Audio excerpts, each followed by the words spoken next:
ختم نبوت ختم نبوت ختم نبوت ختم نبوت ختم نبوت ختم نبوت ختم نبوت ختم نبوت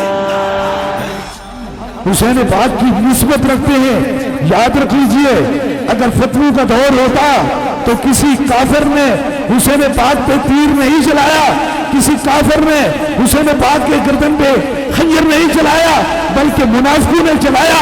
وہ بھی نمازیں پڑھتے تھے, اذانیں دیتے تھے, لیکن عشق مصطفیٰ سے خالی تھے, دل کے اندر اہل بیت کا بغض رکھتے تھے.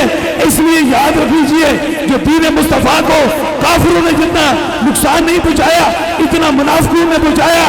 آج بھی ایسے روپ میں, ایسے طریقے میں ایسے لوگ ہیں جو اپنے آپ کو دنیا میں گڈ مسلم کے نام سے جانے جاتے ہیں.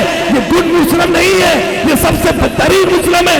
وہ تو مسلمان ہی نہیں ہو سکتا جس کو تاجدار مدینہ سے اپنی جان سے بڑھ کر محبت نہیں کرتا. وہ تو ایمان اس کا کامل ہی نہیں ہو سکتا. وہ تو اپنے آپ کو مسلمان ہی نہیں کہہ سکتا. جو حضور کے بعد کسی کا نبی ہونے کا تصور کرے, اگر وہ گڈ مسلم ہے دنیا میں, اچھے مسلم ہے, تو فقط وہ ہے جن کی زبان پہ یہ آواز ہوتی ہے تاجدار ختم نبوت. ختم نبوت اپنے ایمان کا مسئلہ ہے.